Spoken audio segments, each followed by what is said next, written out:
very long cabinet meeting. There were a total of 11 agendas that were discussed and decisions were made. The first decision was regarding the operation and maintenance policy and manual for the rural water supply system under the JJM in the state of Meghalaya. As you are aware that under the central scheme of JJM, thousands of crores worth of infrastructure has been set up in different parts of the state, and it is important that in the long run this has to be maintained properly, and hence as a requirement from Government of India, it was mandated that every state must come out with an operation and maintenance policy and manual for the rural water supply scheme under JJM. So we have prepared that, and under this there will be 2-3 different sections where the water supply and the overall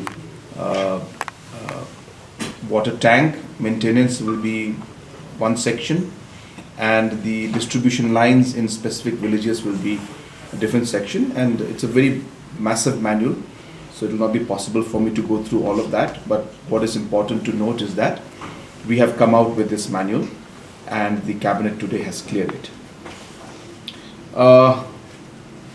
We have also come out with an amendment for the Meghalaya Street Vendors Protection of Livelihood and Regulation Street Vending Rules 2022. In this, basically, the vending committee that was set up till the point in time that the elections would take place, as per the rules that was set by the urban department, was valid for 1 year, and hence therefore we had to extend it so that elections can take place. So hence the amendment that has been proposed is to allow this particular committee that is there to continue till the elections are held. So therefore earlier it was valid for only 1 year, but now we are since the elections of the street vendors to the town vending committee, it could not be held as the surveys for the street vendors has just been completed. Hence the amendment to Rule 5, Sub Rule 3 is proposed to be amended, where the amendment as mentioned will be that they will allow the committee, the duration of the town vending committee constituted under Rule 1 shall be till such time as the election of the street vendors to the town vending committee is completed on the basis of the survey undertaken. So this was a second decision, an amendment basically in the rules that was made. Third decision was a very small decision, but I'll just mention it, that the tenure of the member judicial of the members of the Meghalaya Human Rights Commission was over. Srimati B. Giri was the member judicial. She was appointed for 5 years. She is 61 as of 67 in terms of age, and as the rules allow her to continue till 70, we had decided that we will reappoint her as the member judicial, and so the decision was made that Srimati B. Giri will continue as a member and reappointed as a member judicial in the Meghalaya Human Rights Commission. The fourth decision that was made was regarding the amendment of the Meghalaya State Investment Promotion Facilitation Act. In this, basically 2 decisions were made. The first decision was that earlier the Invest Meghalaya Agency is an agency which is headed by the Chief Minister, and hence we had made some rules that would allow the Chief Minister headed committee of the IMA to approve projects and special subsidies beyond 100 crores worth of investment a special subsidy to be given in terms of additional funds to be given, to be approved at the Chief Minister level, who heads the committee. But we are amending the rules to ensure that not just the committee approves it, which is headed by Chief Minister, but once it is approved, that amendment should come to the cabinet for approval. So it's a small thing, but it's an important thing because it's a large investment and the cabinet must approve it. So we have changed the rules to ensure that these large projects approvals are brought to cabinet for final approval. Second amendment which was made was that the Invest Meghalaya agency is also an agency that is clearing all the projects that are there, which includes providing land if necessary. And there are different agencies which provide land. So in some cases, tourism, MTDC provides. In some cases, industries or MIDC provides. In some cases, urban affairs provides. So the IMA did not have the provision to buy land and to provide land in case of investments. So we have just tweaked the provisions to allow IMA to also buy land as per the necessity of the investments and the projects that are there, in case there are other departments or other agencies which do not fall into that particular category and we need to provide land. So IMA also will now be an agency which will be able to buy land and be able to provide to the investors. Fifth decision was the Governor's Civil Defence Medal. As you're aware that we have got the Chief Minister's medal, the Governor's medal in terms of our Meghalaya Police, but in the civil defence there was no recognition for the uniformed personnels to get any kind of recognition and any award. So we have decided to constitute a Governor's Civil Defence Medal for the Home Guards and Civil Defence Department. The sixth decision was that the 5 colleges that are there, which is namely Sora College, William Nagar Government College, Bakmara College, and Moklang and Mahendraganj College. We have decided, the government has decided, that we will be establishing a science stream in these colleges, and so therefore a decision was made to that extent, because the NEP requires multidisciplinary subjects to be given, and therefore we have felt that the best way to begin this would be to ensure that the government colleges would have multi-streams. So the science and commerce, as per the requirements, will be started in these different colleges. The details are there in this, but I think it will take some time to go in. But point being that the posts that are necessary for the sanction to be sanctioned, so that the science streams can start in these colleges, that decision has been made today and approved by the cabinet. So these colleges will have science stream in the future. We have also today decided that on the schedule for the conduct of the elections to the Khasi Hills Autonomous District Council and the Jente Hills Autonomous District Council, and these elections, the entire schedule of the elections has been finalized by or approved by the cabinet. But of course, as you are aware, all of this has to be approved by the governor, and therefore once it is approved by the governor, only then can we officially announce it. But the cabinet has now approved and proposed it for further approval of the Honorable Governor of our state. So we await that, and once we get the approval from the Honorable Governor, we will be officially announcing and informing the exact dates and the schedule of the council elections. The next decision we had taken was the adoption of service rules for officials of the Meghalaya Drugs Control Wing. As you're aware that the Meghalaya Drugs Control Wing has been there for many years, if I'm not wrong, almost 50 years it's been in existence, but there was no service rules for this department. So we have today cleared those rules, and also similarly, like for the Meghalaya Drugs and Control Wing, the Meghalaya Commissionerate of Food and Safety Officers, Enforcement and Technical and Subordinate Staff Service Rules. This also has been, 2024 has also been today approved.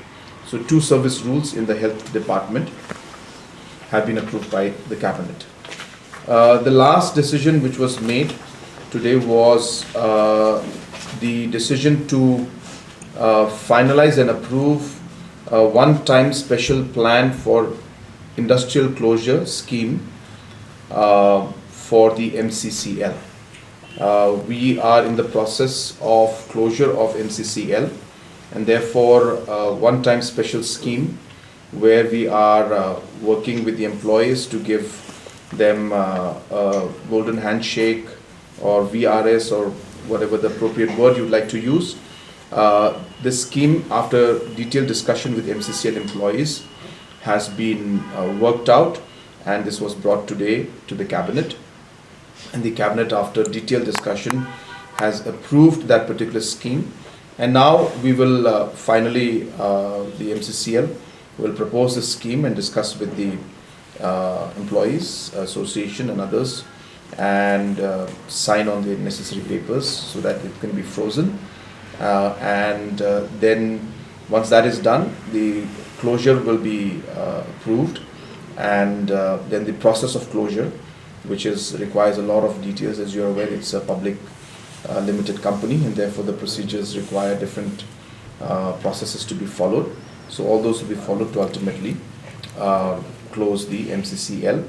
But today, as I said, the decision of the package that is meant for the employees, and also the repayment of the different liabilities that are there, all those were discussed, and the Cabinet has approved that particular package, as I said, and now further to be discussed and taken as a formal item with the association and the employees, and then it will be implemented. So those were the decisions taken by the Cabinet today. So the MCCL package will have a rough implication, plus minus, as I said, because it has to be now finally ironed out and signed with the employees. So those, I cannot give out too many details, but for the employees and the liabilities put together, it's approximately 100 plus crores. Sir, I understand you cannot give the date, but approximately which month likely this election, district council? As I said, it has only been now, we can say, approved by the Cabinet. It is ultimately the Governor who is going to give the ratification and approve it. So you're right, it will be wrong for me to give a date, because then I cannot supersede the decision that has to be made by the Governor. So only when we get the approval from the Governor's office and Secretariat, only then we'll be able to share the details. But month, you can, if you can. I will not, I'll refrain. So 100 plus crores, a total of how many employees there at MCCL that we're talking about? Exact number is there with me, but you'll have to give me 2 seconds to bring it out. It's 200 plus. 200 plus. Yeah. I'll give the numbers later too. So, Just minus this part out. is there any... As Alex, just call up Sanjay Goyal and ask him how many employees are there too. So, is there any plans like for the government to look at a shift of these employees to other departments, or there's no such agreement? Or The whole idea of VRS, or you can say a special package, is that responsibility will not be on us. Yeah. Also, like following the closure of that infrastructure, what will be the government plans? Yeah, so now we are going to obviously dispose of the assets, and we'll be putting up a committee for that also. So that will come post the official closure that takes place, and that's again a very lengthy process. So as I had mentioned to you right now, that today's Cabinet decision is not as per se the closure. The decision is to approve the scheme which is meant for the employees, which will now initiate the process of closure, which will include obviously the VRS signature and signing with the employees, and also the process of disposing of the assets, and also reusing the assets and different kind of land or area which may be of use to the government. So that aspect will start once the closure process starts. So secondly, can we say that whatever the number MCCL has its employees, they will have to mandatorily go for VRS? So just to share with you, it's not that this decision is made today. We have been discussing with the employees for the last almost 2 years now. And this has been an exercise, a very long drawn exercise where the issue has been brought back and forth, and employees have expressed their concerns and brought in, I was very close, 205 employees. 205. Yeah, so we have been doing this for a very long time, and the employees are very much aware of the different points. And just to share with you, we have come to this point only after deep discussion with them. So there are just 1 or 2 small issues that have to be worked out, which we have approved today, and hopefully discussions will take place with them. So they are all in agreement, and we should be able to move ahead properly. But as I said, that is why we cannot say it's closure, but it's a step at a time. But I'm confident that we'll be able to move forward in the right direction, because this particular scheme and discussion has taken place after detailed discussion with the employees. So when the discussion... Guys, I have another 10 minutes, Sir, so you can just... When the discussion took place about whether MCCL should be closed down or whether MCCL should be revived, there was a decision that there should be a joint venture to revive the plant. So what is the status of that joint venture? So we went with the expression of interest at that point in time, and we floated, and there were 3 parties that came in. I can give you the names of the parties, but it'll be very long. But after the whole thing happened, we found out that there were 3 parties that came in. 1 party did not meet the qualification criteria. 1 party, came in, showed interest, but then again they vanished. And then the 3rd party also came in, showed interest, but they didn't have the full criteria to move forward when we had gone into detailed analysis and tried to get all the background study on them. And the criteria that were set were not as per the requirements. The criteria, they could not meet the criteria that were there. So we explored all the options, as I said, even the option of investing from the state government side. And as I mentioned to you a long time, and I've mentioned in assembly also, that it would require a one-time investment of 190 crores from the government if we had to revive this plant, apart from the other running expenditures and the past salaries and all these other issues. And more importantly, the mining leases which were there had already expired. So the mines also, there was no source of raw material. We would have to go in a new fresh negotiation with the leaseholders, with the mine owners, for leasing the mines out to MCCL, which expired in 2017, one of them, and one expired in 2022. So keeping all these factors in mind, after exploring all the possible options, we had to come to option number 3, which is C. And as you're aware, the plant has been closed for the last 5 years now, and and it's not producing anything. So therefore, it's a very, very difficult position, and therefore, though tough, and it's not something that we, kind of our first choice, but we had to take this tough decision because it is in the larger interest of ensuring that the employees, their safety and overall, they're taken care of. Otherwise, months and months they have to go without salaries every time the situation they come, and we also feel that it's very difficult for everybody. So we had to take this difficult decision, but as I said, hopefully we'll be able to close this